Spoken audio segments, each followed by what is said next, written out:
Assalamualaikum warahmatullahi wabarakatuh. Perkenalkan, saya Rohul Amin. Saya dari Universitas Aisyah Yogyakarta. Saya sebagai mahasiswa S1 fisioterapi.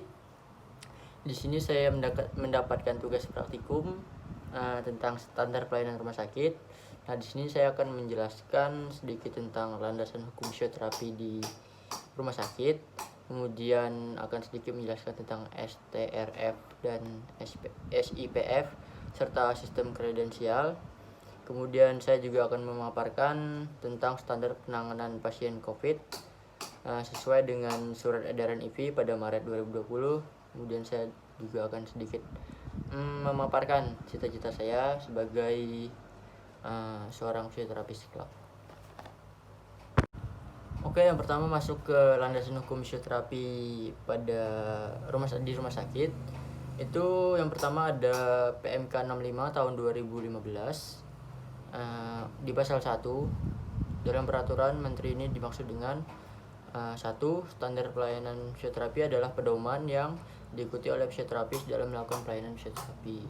Kemudian 2. Fisioterapi adalah bentuk pelayanan kesehatan yang ditujukan kepada individu dan atau kelompok untuk mengembangkan, memelihara, dan memulihkan gerak dan fungsi tubuh sepanjang rentang kehidupan dengan menggunakan penanganan secara manual, peningkatan gerak, perawatan fisik, elektroterapeutis, dan mekanis, pelatihan fungsi, dan komunikasi.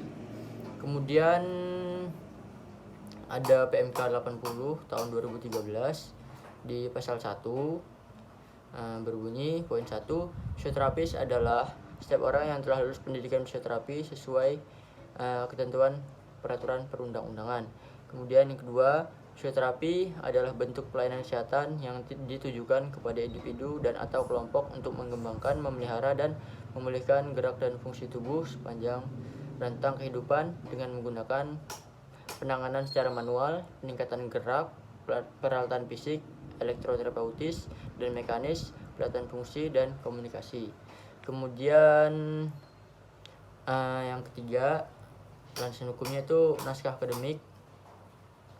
Kemudian yang terakhir itu ada Undang-Undang Nomor 36 Tahun 2014 tentang tenaga kesehatan, yang berbunyi bahwa tenaga kesehatan memiliki peran penting untuk meningkatkan kualitas pelayanan kesehatan yang maksimal kepada masyarakat agar masyarakat mampu untuk meningkatkan kesadaran, kemauan, dan kemampuan hidup sehat sehingga terwujud derajat kesehatan yang setinggi-tingginya sebagai investasi bagi pembangunan sumber daya manusia yang produktif secara sosial dan ekonomi, serta sebagai salah satu unsur kesejahteraan umum sebagaimana dimaksud dalam pembukaan Undang-Undang Dasar Negara Republik Indonesia tahun 1945. 4 tadi adalah landasan hukum fisioterapi dalam melakukan praktek di rumah sakit. Baik, yang kedua saya akan menjelaskan tentang surat tanda registrasi fisioterapi. Apa itu surat tanda registrasi fisioterapi? Surat tanda registrasi fisioterapis yang selanjutnya disingkat sebagai STRF adalah bukti tertulis yang diberikan oleh pemerintah kepada fisioterapis yang telah memiliki sertifikat kompetensi sesuai ketentuan peraturan perundang-undangan. Nah, kemudian ada juga surat izin praktik fisioterapis, itu disingkat SIPF. Itu adalah bukti tertulis pemberian kewenangan untuk menjalankan praktik pelayanan fisioterapi secara mandiri dan atau pada fasilitas pelayanan kesehatan.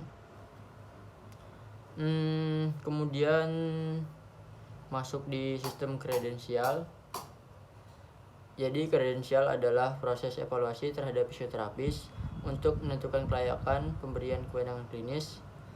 Nah, ada juga rekredensial. Nah, rekredensial ini adalah proses reevaluasi terhadap fisioterapis yang telah memiliki kewenangan klinis untuk menentukan kelayakan pemberian kewenangan klinis tersebut.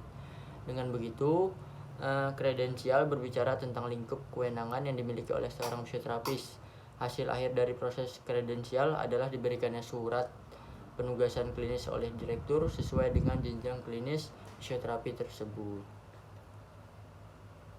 Mungkin itu poin kedua. Baik, masuk ke poin yang ketiga, saya akan menjelaskan tentang penanganan pasien COVID di era pandemi sesuai dengan surat edaran IVI pada Maret 2020. Jadi di sini fisioterapis selaku tenaga kesehatan dalam kesehariannya di tempat praktik melakukan kontak langsung dengan pasien, maka perlu adanya perlindungan terhadap fisioterapis maupun terhadap pasien. Nah, di sini ada pedoman untuk menghadapi mencegah penyebaran COVID-19 bagi fisioterapis di pelayanan kesehatan. Yang pertama yang bisa kita lakukan sebagai fisioterapis adalah menjaga kebersihan tangan. Kebersihan tangan adalah hal penting bagi semua orang. Lakukan cuci tangan pada 5 momen, yaitu yang pertama sebelum menyentuh pasien, kemudian sebelum melakukan tindakan aseptik maupun membersihkan pasien, kemudian yang ketiga setelah melakukan tindakan aseptik dan setelah terpapar cairan tubuh pasien, kemudian yang keempat setelah menyentuh pasien, dan yang kelima setelah menyentuh area sekitar pasien. Kemudian yang kedua, tidak menyentuh hidung, mulut, dan wajah, karena bisa membuat droplet itu masuk melalui area yang setelah saya sebutkan tadi.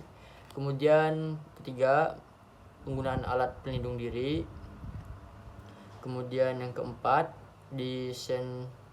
desinfeksi peralatan. Desinfeksi peralatan menjadi penting untuk melepas rantai penyebaran COVID-19.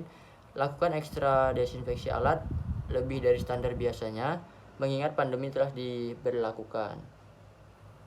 Kemudian yang terakhir ada perlindungan lainnya. Nah, di sini perlindungan lainnya bisa kita lakukan dengan menyediakan tempat cuci tangan di berbagai tempat, kemudian menyediakan hand sanitizer, selalu menganjurkan pasien untuk melakukan cuci tangan, lalu menyarankan pasien untuk melakukan latihan di rumah, dan juga menyebarkan leaflet, brosur, serta media-media lain sebagai anjuran untuk menghindari kerumunan. Masuk ke poin yang terakhir. Di sini saya sebagai mahasiswa fisioterapi yang tentunya kelak akan menjadi seorang fisioterapis. Tentu saja cita-cita saya tidak jauh dari lingkup fisioterapi, yang mana saya ingin menjadi seorang fisioterapis yang memperjuangkan hak-hak fisioterapi yang tertindas selama ini yang mungkin kita ketahui. Kemudian saya juga ingin memperkenalkan fisioterapi kepada seluruh masyarakat yang masih awam dengan yang namanya fisioterapi. Mungkin hanya itu sedikit cita-cita saya yang dapat saya sampaikan.